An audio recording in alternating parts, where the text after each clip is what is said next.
Sensex और Nifty आज 11 अप्रैल को लगातार 7वें दिन बढ़त के साथ बंद हुए हैं। आईटी सेक्टर को छोड़कर आज बाजार में चौतरफा खरीदारी देखने को मिली, जिसके चलते निफ्टी आज 17,700 के ऊपर बंद होने में कामयाब रहा। कारोबार के अंत में सेंसेक्स 311.21 अंक यानी 0.52% की बढ़त के साथ 60,157.72 के स्तर पर बंद हुआ। वहीं निफ्टी 98.30 अंक यानी 0.56% की बढ़त के साथ 17,722.30 के स्तर पर बंद हुआ है। आज करीब 2,183 शेयरों में बढ़त देखने को मिली है। वहीं 1,260 शेयरों में गिरावट रही है, जबकि 109 शेयरों में कोई भी बदलाव नहीं हुआ है। Kotak Mahindra bank, JSW steel, Eicher Motors, Bajaj auto और टाटा स्टील निफ्टी के टॉप गेनर रहे हैं। वहीं HCL technologies, TCS, Infosys, Asian paints और विप्रो निफ्टी के टॉप लूजर रहे। सेक्टोरल इंडेक्सों की बात करें तो ऑटो, बैंक, मेटल, तेल और गैस और एनर्जी इंडेक्स में प्रत्येक में 1% की बढ़त हुई है, जबकि IT सूचकांक में लगभग 1% की गिरावट आई है। दिग्गज शेयरों की तरह ही छोटे और मझोले शेयरों में भी खरीदारी रही। BSE का मिड कैप इंडेक्स 0.4% की बढ़त के साथ बंद हुआ है। वहीं BSE का स्मॉल कैप इंडेक्स 0.6% की बढ़त के साथ बंद हुआ है।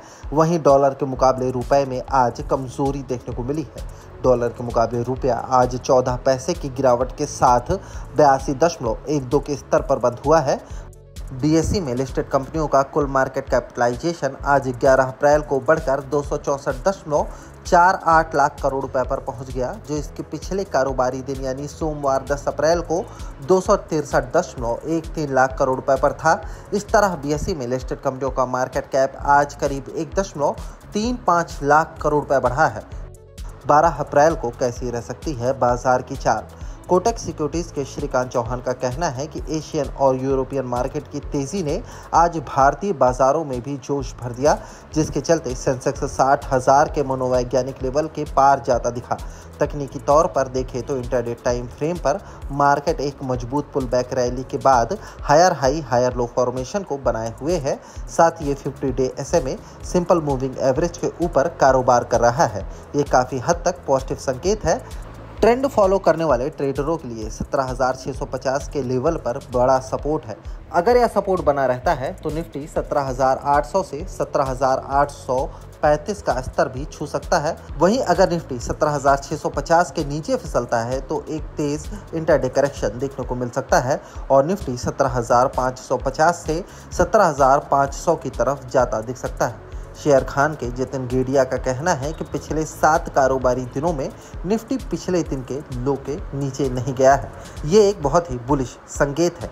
अब निफ्टी के लिए 17,655 से 17,650 पर अहम सपोर्ट दिख रहा है। वहीं 17,700 से 17,730 पर तत्काल रेजिस्टेंस है। निफ्टी में अभी भी तेजी के संकेत कायम है। शॉर्ट टर्म में निफ्टी में 17,800 का स्तर देखने को मिल सकता है। LKP सिक्योरिटीज़ के रूपक डे का कहना है कि आज पूरे कारोबारी सत्र के दौरान निफ्टी में उतार चढ़ाव बना रहा। ट्रेडर्स को अब CPI डेटा का इंतजार है, जो कल आने वाला है। इंडेक्स अहम मूविंग एवरेज के ऊपर बना हुआ है। इसके अलावा निफ्टी अब तक 17,500 के अहम सपोर्ट के ऊपर टिका हुआ है। जब तक निफ्टी 17,500 के ऊपर बना रहेगा, तब तक बाजार में गिरावट पर खरीदारी की सिफारिश होगी। निफ्टी के लिए 17,640 पर तत्काल सपोर्ट है, जबकि ऊपर की तरफ निफ्टी अब 17,850 से 17,970 की ओर जाता नजर आ सकता है। moneycontrol.com पर दिए गए विचार एक्सपर्ट्स के अपने निजी विचार होते हैं। वेबसाइट या मैनेजमेंट इसके लिए उत्तरदायी नहीं है। यूजर्स को मनी कंट्रोल की सलाह है कि कोई भी निवेश निर्णय लेने से पहले सर्टिफाइड एक्सपर्ट्स की सलाह लें। बुलिश मार्केट में डीलर्स ने टेक्नोलॉजी और फाइनेंस के शेयर में कराई बम्पर खरीदारी। जानिए 2 दिन में मुनाफा कमाने के लिए डीलर्स ने किन स्टॉक्स पर चला दाव। बैंक निफ्टी में जोरदार मूवमेंट देखने को मिला। 2 दिन के कंसोलिडेशन के बाद बैंक निफ्टी में तेजी में कारोबार होता हुआ दिखा। इसमें करीब 500 अंक की तेजी देखने को मिली। इंडेक्स 42,000 की तरफ कदम बढ़ाता हुआ दिखाई दिया। सरकारी बैंकों में अच्छी खरीदारी देखने को मिली। वहीं कोटक महिंद्रा बैंक में जबरदस्त तेजी नजर आई। MSCI का वेटेज दोगुना होने की उम्मीद में इसमें रौनक देखने को मिली। शेयर 5% उछल गया। IIFL सिक्योरिटीज के मुताबिक बैंक में $75 करोड़ का निवेश आ सकता है। वहीं डीलिंग रूम्स में डिक्सन टेक्नोलॉजीज और मनप्पुरम फाइनेंस के स्टॉक्स पे सबसे ज्यादा एक्शन देखने को मिला। डीलर्स ने पहले स्टॉक के तौर पर डिक्सन टेक्नोलॉजीज के स्टॉक में खरीदारी करवाई है। डीलर्स का कहना है कि 11 अप्रैल को HNIs की तरफ से शेयर में खरीदारी हुई है। डीलर्स को शेयर का भाव 3000 से 3100 तक जाने की उम्मीद है। HNIs को नए मोबाइल प्रोडक्शन ऑर्डर की उम्मीद है। मनप्पुरम फाइनेंस डीलर्स ने मनप्पुरम फाइनेंस के शेयरों में BTST यानी आज खरीदने और कल बेचने की सलाह अपने क्लाइंट्स को दी है। उनका कहना है कि 11 अप्रैल को स्टॉक में HNIs की तरफ से खरीदारी देखने को मिली है। इसमें ओपन इंटरेस्ट 5% बढ़ा है। शेयर में नई खरीदारी देखने को मिली है। शेयर के 132 से 135 रुपए के स्तर तक जाने की उम्मीद है। बता दें कि CNBC आवाज पर हर दिन एक खास शो कमाई का अड्डा में एक खास सेगमेंट डीलिंग रूम्स चेक पेश किया जाता है, जिसमें यतिन मोहता सूत्रों के द्वारा ब्रोकरेज हाउस के डीलिंग रूम से ये जानकारी हासिल करते हैं कि आज किन 2 स्टॉक्स में ब्रोकरेज ने अपनी क्लाइंट्स को सबसे ज्यादा ट्रेड लेने की सलाह दी। डीलर्स ने आज कौन से शेयर खरीदे और बेचे हैं और आज के टॉप ट्रेडिंग आइडियाज क्या है। इसके साथ ही किस वजह से डीलिंग रूम में इन स्टॉक्स पर दाव लगा है या किस स्टॉक में आने वाले दिनों में कितने रुपए तक और तेजी नजर आ सकती है। निवेशक किस स्टॉक में अपनी पोजीशन बना सकते हैं या किस में निवेशकों को बिकवाली करनी चाहिए।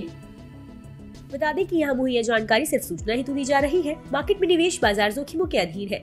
निवेशक के तौर पर पैसा लगाने से पहले हमेशा एक्सपर्ट से सलाह लें। मनी कंट्रोल की तरफ से किसी को भी पैसा लगाने की यहाँ कभी भी सलाह नहीं दी जाती है। शेयर बाजार के हालिया चाल पर आपने गौर किया है?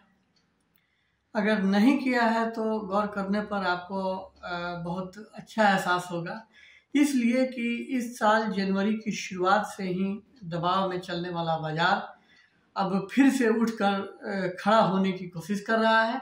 और अगर हम पिछले कुछ हफ्तों की बात करें, करीब 1 महीने की बात करें, या खासकर पिछले वित्त वर्ष के अंत के बाद बाजार की चाल पर गौर करें तो उसके जो संकेत है वो काफ़ी उत्साहजनक है। यह संकेत क्या बता रहे हैं, इसकी वजह क्या है, आखिर निवेशकों को इस बाजार में क्या करना चाहिए, उन्हें किस तरह से अपनी रणनीति बनानी चाहिए, आइए इन सवालों के जवाब जानने की कोशिश करते हैं। मैं हूं मनी कंट्रोल से राकेश रंजन। सबसे पहले मैं आपको इंडियन स्टॉक मार्केट से जुड़ी कुछ अहम डेटा के बारे में बता दूं और उससे आपको यह अंदाज़ा लग जाएगा कि बाजार में जो हालिया तेजी आई है वह इन्वेस्टर्स के लिए कितना अहम है, वह आगे किस तरह का संकेत जो है वह हमें दे रही है। सबसे पहले मैं आपको ये बता दूं कि इस साल की शुरुआत यानी 2 जनवरी के मुकाबले अगर हम अब तक मार्केट की रिटर्न को देखें तो जो भी मार्केट में गिरावट आई थी इस दौरान, उसमें से बहुत ज़्यादा गिरावट की भरपाई हो चुकी है। अब सेंसेक्स 2 जनवरी के लेवल से मात्र कुछ अंक पीछे रह गया है। अगर मैं आपको डेटा में बताऊं तो 2 जनवरी को सेंसेक्स 61,167 पर था और आज यानी कि 11 अप्रैल को जो सेंसेक्स का डेटा है वह है 60,136। तो इस लिहाज से सेंसेक्स 2 जनवरी के लेवल से अब सिर्फ 1.73 फीसदी नीचे रह गया है। तो जो यह बताता है कि मार्केट ने पिछले करीब 1 महीने में 2-3 हफ्तों में बहुत अच्छी रिकवरी दिखाई है, जिसके चलते जो है कि मार्केट की ज़्यादातर जो ये मार्केट ने जो लॉस दिखाया था उसकी भरपाई हो गई है। अब सवाल ये है कि बाजार में जो हालिया तेज़ी आई है उसकी वजह क्या है।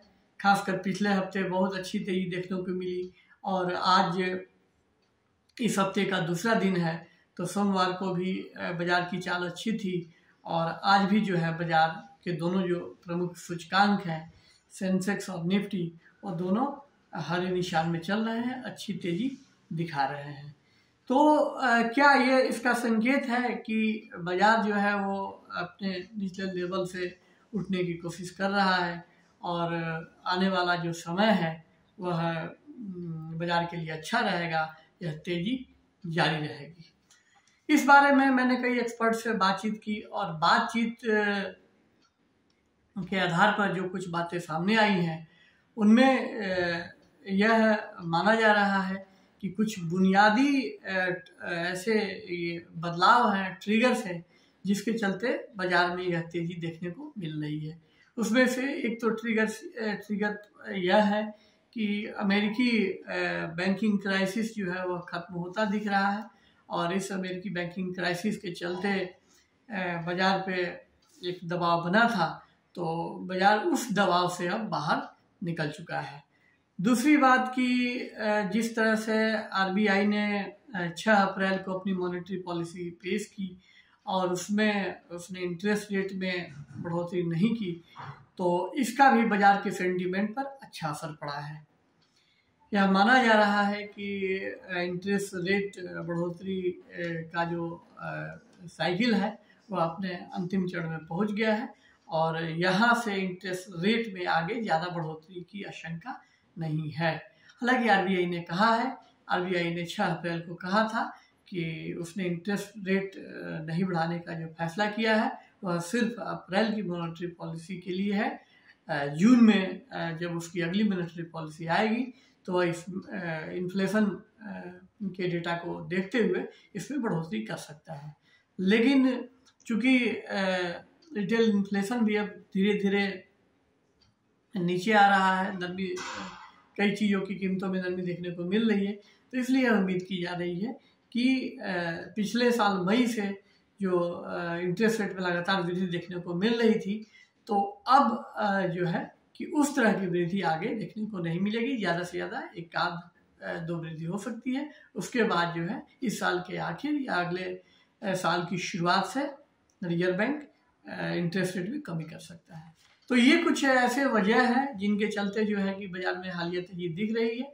और जो इसके बाद जो एक प्रमुख वजह दिख रही है वह है कि विदेशी संस्थागत निवेशकों का रुख जो है वह इंडियन मार्केट को लेकर बदला है। पिछले कुछ हफ्तों से वह शेयर बाजार में लगातार खरीदारी कर रहे हैं, जिससे बाजार को अच्छा सपोर्ट मिल रहा है। वह अपने जो मंदी के सौदे थे यानी कि जो शॉर्ट पोजीशंस थे तो उसको तेजी से काट रहे हैं और इससे भी यह माना जा रहा है कि बाजार को लेकर जो सोच उनकी पहले थी उसमें बुनियादी बदलाव आया है।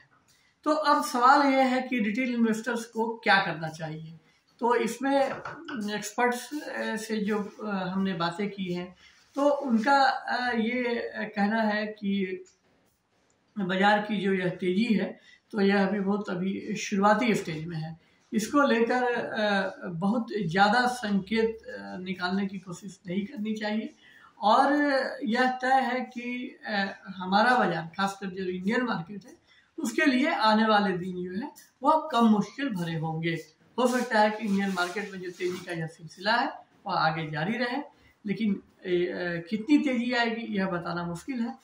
तो ऐसे में एक्सपर्ट्स का यह कहना है कि जो निवेशक अपने पास कैश लेकर बैठे हुए थे उन्हें बाजार की गिरावट पे थोड़ी खरीदारी शुरू कर देनी चाहिए और खासकर खरीदारी के दौरान उन्हें लार्ज कैप शेयरों पर फोकस करना चाहिए। उन्हें ऐसे शेयरों